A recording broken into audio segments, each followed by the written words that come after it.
सुस्वागतम मित्रमंडळींनो. तर आजच्या भागामध्ये सावीला आता त्या घटनास्थळी आणलेलं असतं आणि तिथे आता सावी ते बघते आणि आता सावी अचानकच तिला ते सगळं आठवायला लागतं आणि सावी तिथे बेशुद्ध पडते.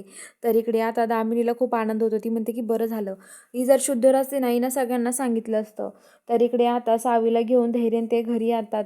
सावीला तिच्या रूममध्ये धैर्य नेऊन ठेवतो आणि आता लगेच दामिनीला केतन फोन करतो.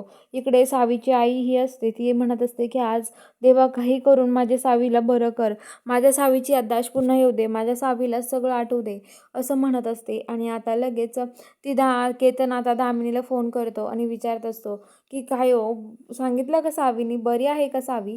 तर ते म्हणतात की हे बघा तुम्हाला काय सांगू आता काय झालंय. अहो तुम्हाला माहिती का, सावीला तिथं नेलं होतं आम्ही, पण सावी तिथे बेशुद्ध पडली आहे.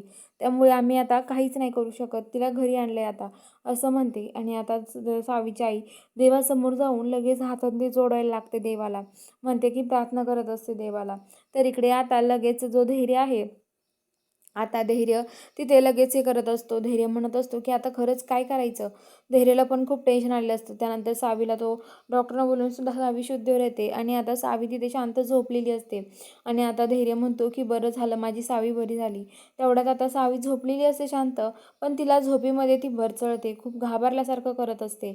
दामिनी जी असते ती म्हणते की हिचं लवकर काहीतरी करावं लागेल, हिने जर सगळ्यांना तिला सगळं आठवलं आणि सगळ्यांना सांगितलं तर माझं खूप अवघड होईल, असं म्हणत असते. आणि आता ती म्हणते की काय करू पण मी, असं म्हणत असते. आणि आता लगेच ते म्हणतात की काहीतरी करावं लागणार तर आहे मला, असं म्हणते. आणि आता लगेच जी सावी आहे, सावी म्हणत असते की आता सावी लगेच झोपेत बसते की हे बाबाला, माझ्या पप्पाला मारलं, माझ्या पप्पाला मारलं, असं करत असते, गाडीने उडवलं, असं म्हणत असते. आणि दामिनी हे सगळं तिथे बघत असते.